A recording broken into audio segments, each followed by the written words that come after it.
Abdul okay? Uh-huh. Is there a update yet with Scott and Sean? Have they been able to do anything yet? An update won't be given until they have practiced and we see how they are the next morning after they've practiced. And they are not practicing today or tomorrow as far as my knowledge. No contact stuff. They're not really pushing it yet. So then, is it even fair at this point to put like chances or odds or percentages of them playing Saturday? I have zero, because what if they come out on Thursday or Friday and they're practicing and they feel great? Then Saturday morning they feel great. Then it's 100% they're going to play. But they might come out and after one day just still bother me. So it's just I can't put anything on it myself. They could get ready in a day or two, though, and be able to contribute. If they can practice a couple of days, then they'll be available. But again, with Scott's played. Sean hasn't played at all, so there's no telling what could happen with him. If Scott goes through everything and he's feeling good enough on Saturday, there's more of a chance that he could play more. Sounds like with Sean, once he comes back, he's going to be fine. Yeah, once he gets back, he's back. But with Scott, it could be something that could linger for a while. It could be. It could be. Yeah.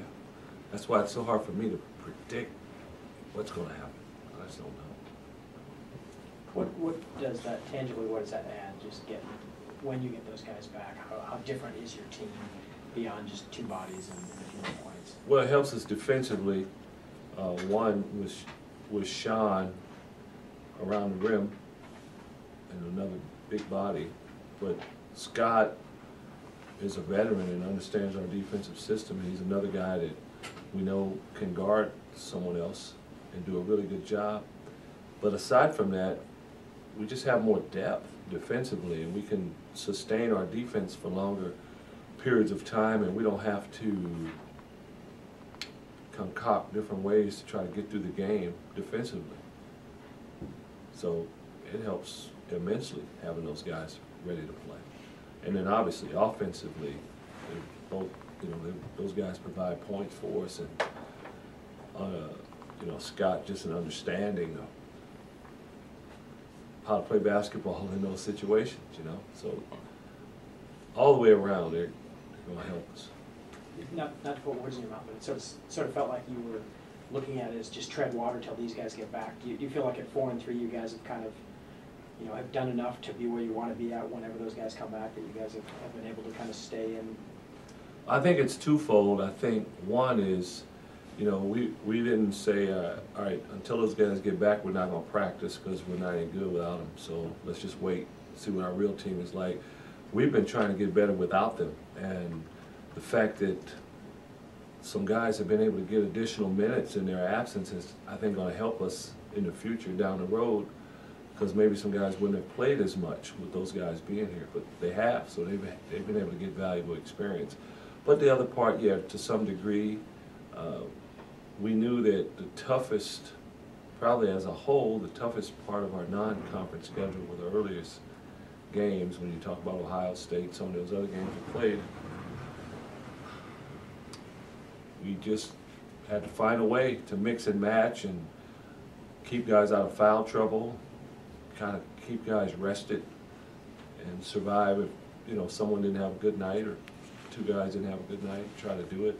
I wish our record was different, but it's not. Lorenzo, I know you're a fan of kind of identifying trends and patterns, and through 7 games, and is it too early to identify any sort of maybe some features of this team or things that you might be able to use down the road, as you say? It's weird. We're not scoring as many points. I think the teams that we have played are, with the exception of Fullerton, are really low possession teams. If you look at their other games, they play slower games, and we've played a lot of those teams. But yet we're still shooting a pretty good percentage. So I like that. I like the fact that we're probably going to shoot a high percentage, and as we get our guys back and we have more possessions in the games, I think that's going to be something that could be helpful for us. I also like the fact that when we have the right guys on the floor and we're concentrating, I think we're a pretty good defensive team. When you say the right guys, which right guys are we talking about? The guys that really understand our defensive system and that put forth the effort the entire time they're in. When those guys are in, we're a much better defensive team. Can you talk a little bit about Jannard being a freshman, a redshirt freshman? I'm sure you're expecting some inconsistencies. What is he doing that you're liking, and what is it he needs to work on? I like the fact he's been aggressive offensively, and he's really been trying to do what we're asking him to do. You know, in some ways, him being thrown in there right now is a little unfair to him because he didn't play at all last year, and you know, he's still growing into his body. You know, he had that 7-inch jump when he was in high school, and he's still growing into some things. But he's been pushed out there in the fire. So I'm glad that that's been able to happen for him because he's gaining valuable experience. And same with Jannard, I mean with Andrew? What was the question? Just with the inconsistency, what are you happy with? What does he really need to work on? Oh, I just think defensively, just being at the right place and not getting distracted every possession, you know, from possession to possession, being in the right place, really concentrating on that.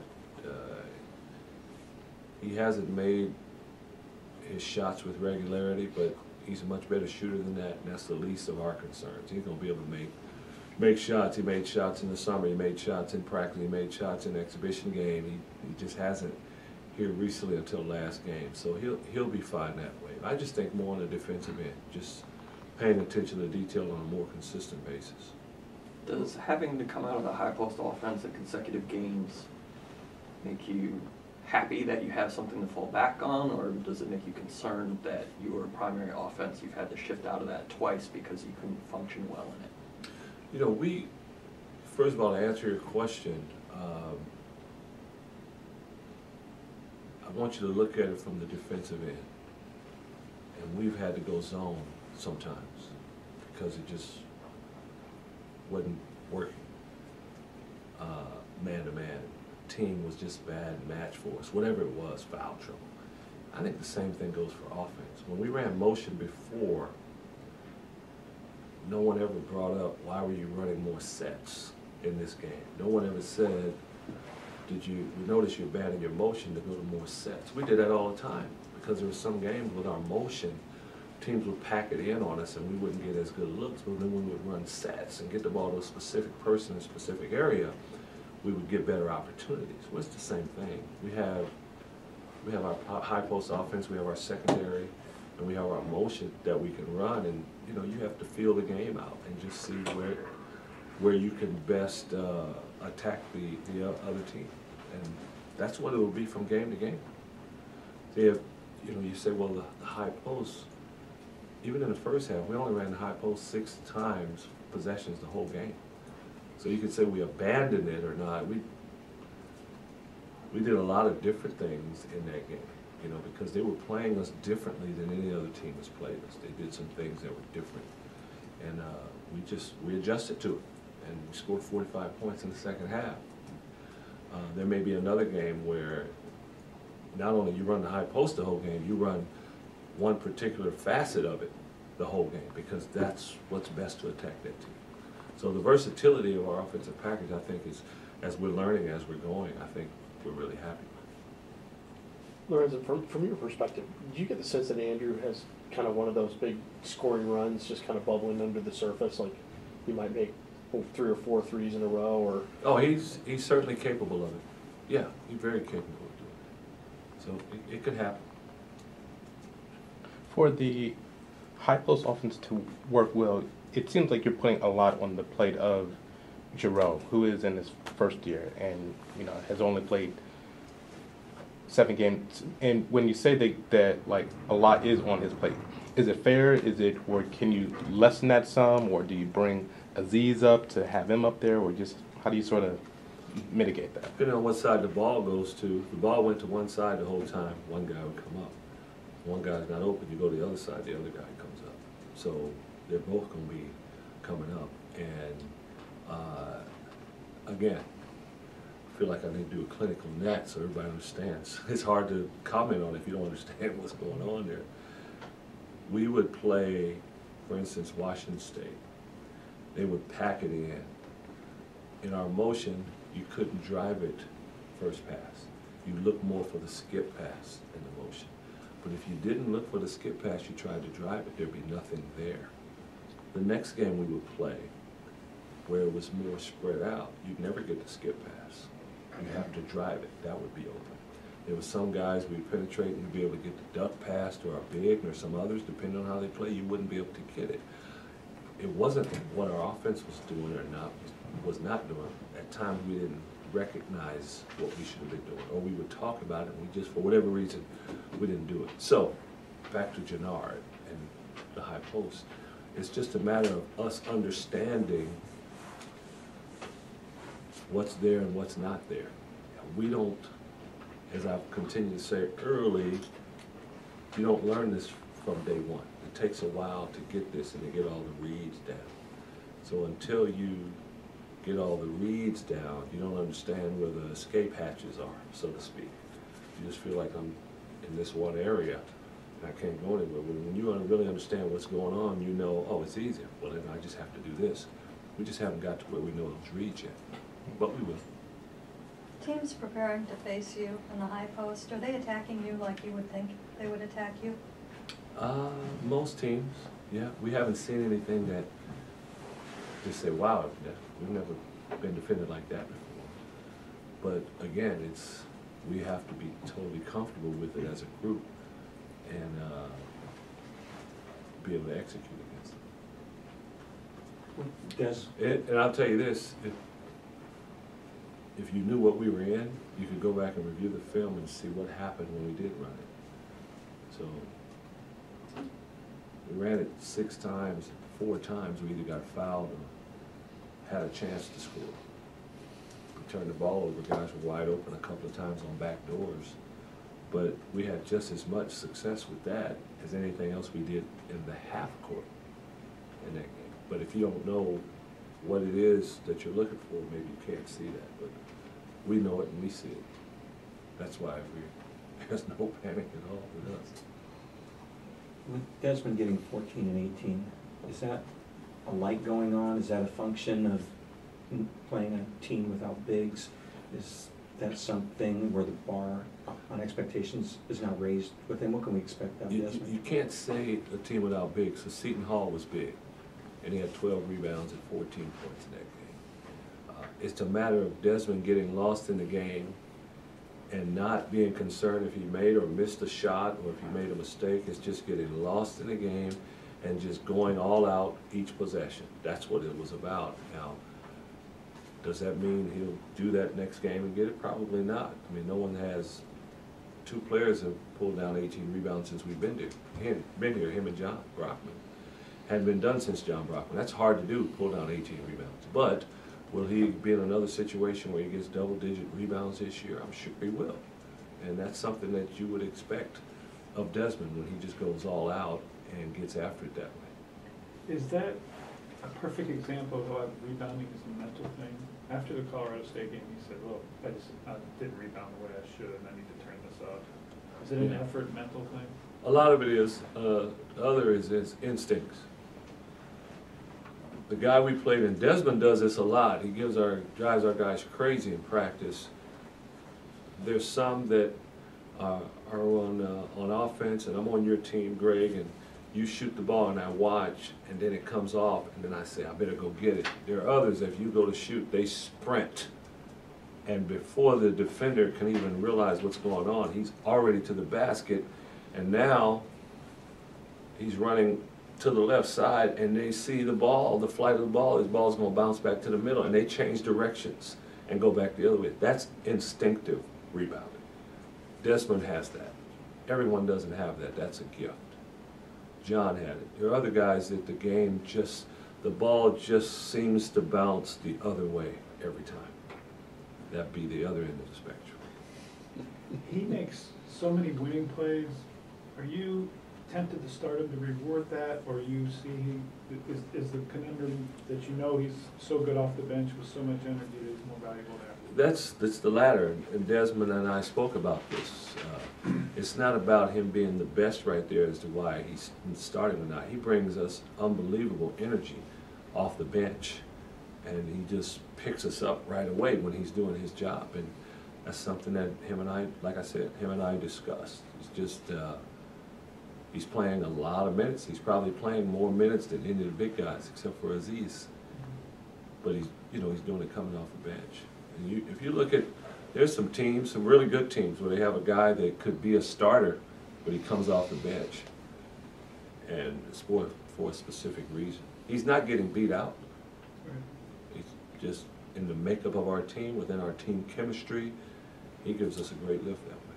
How rare is that for a 19, 20-year-old kid who's all East Bay and was used to going to state finals to be told, okay, you're going to come off the bench, you're better than us? It takes a special individual, but you know, Brandon Roy did it one year. Yep. C.J. Wilcox did it last year. Can't tell me he wasn't good enough to start, but he came off the bench. Trey Simmons, a guy, came off the bench. Is that just a mentality? And I don't see it, I'm sorry, I don't see it as being benched. I see it as Right. coming off the bench. You're not benched because you don't get to play. But do you see that as a mentality where guys just bring more energy when they come off the bench as opposed to if they're in the starting lineup? It just seems, some people might see that that's counterintuitive, because if you're a starter, then you earn that because you bring the energy all the time. Yeah. There's so many different dynamics to rotations and lineups. How about the guy coming off the bench plays with a different group when he's in there? And that group needs him to provide that, where the first group already has that. You know, it's just, sometimes we've had situations where we went with a guy that could really score, bringing him off the bench, because when you put your 2 or 3 guys in off the bench, those other guys can't score. So if you start this guy, as opposed to the other guy that's in the starting lineup, not a great scorer, but smart and all, he's a good player, he deserves to start, but your chemistry isn't the best. So there's just so many dynamics, variables that go into it. Probably won't be the case this year, but do you think maybe Nevada kind of surprised your guys last year? Did they maybe? I don't think Nevada surprised us last year. Again, the team that may have surprised us last year was St. Louis last year. I don't think our guys believed us when we said how good a team they were. But we were up on Nevada. We were controlling that game. You know, we lost that at the end. Is this Nevada team anything like that last year's team? This Nevada team is explosive. They have Malik, Story back, and Vontae Burton. Those guys are really explosive. Just, do you think last year's finish motivates your guys at all this year? Or is that any bearing on some of the guys that are coming back? I don't know. I think we have more things that we need to be motivated for than just what happened last year. We need to be motivated to come out and play better than we played last game in the first half. We need to be motivated to box out better. We need to be motivated by some other things and not just what Nevada did to us last year. It seems like there's been a couple games where you've been sort of baffled by the starts and how you guys have come out. Is it as simple as working on your pregame speech, or is it, what's kind of happening? No, that's something we're trying to take care of right now. Just trying to figure it out ourselves. But once we got going the second half, I thought we had a really good second half against Fullerton, and we'll see. We have some thoughts we're kicking around, but we'll see.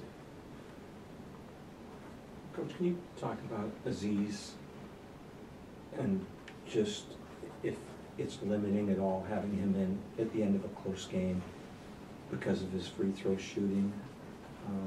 Is that something is it limiting you? Because if he gets the ball, it just seems like they're going to hack him. I don't see it that way. Okay. You know, I think you put your best free throw shooters in at the end, regardless of who they are.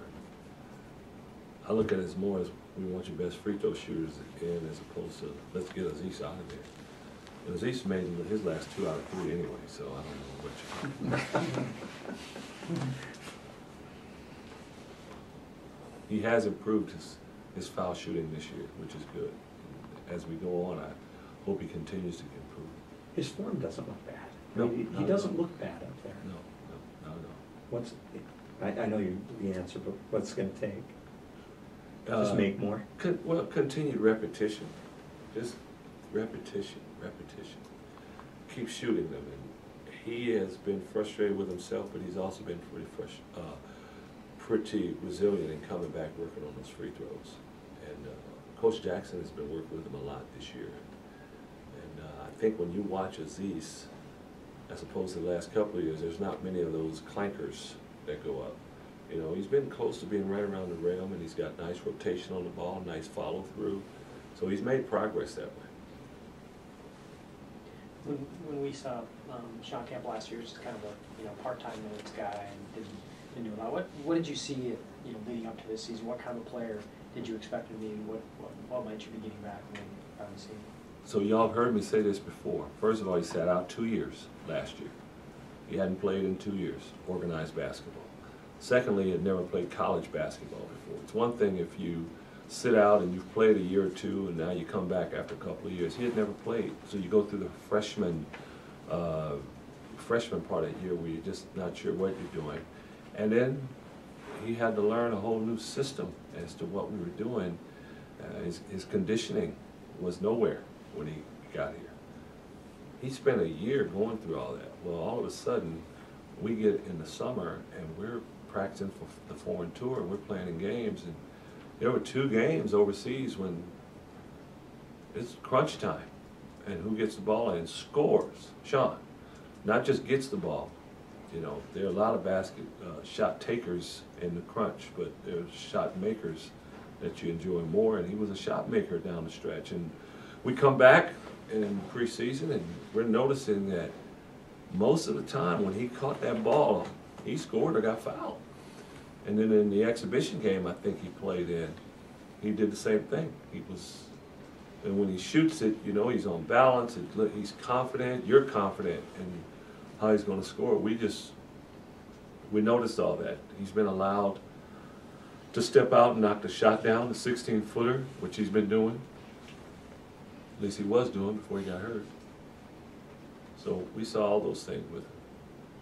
More of a pep in his step because he's in better condition and knew where he was going on the floor, as opposed to trying to figure it out all the time like last year. Is he more of a 4 or a 5?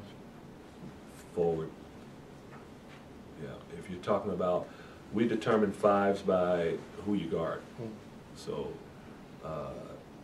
he, on the foreign tour, began to step out and guard guys on the perimeter. So last year he was definitely more of a 5, if you want to define it that way. But now he's able to guard guys more on the perimeter. So he's a little more versatile defensively.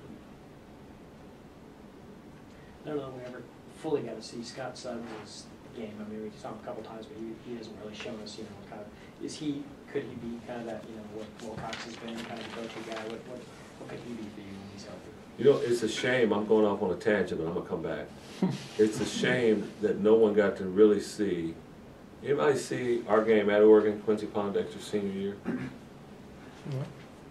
It's a shame no one saw that game. He looked like the best player in college basketball that particular night. I'm telling you, I'm not exaggerating. He was unbelievable, but the game was not televised. If any of you want to see it, I have it on film up there, just so you can see how I'm telling the truth. But it's a shame not a lot of people saw the Seton Hall game, because Scott, down the stretch, made some big plays. And I think if everyone would have seen those games, you'd have been able to answer your question on that one and say, wow, he is capable of scoring like that.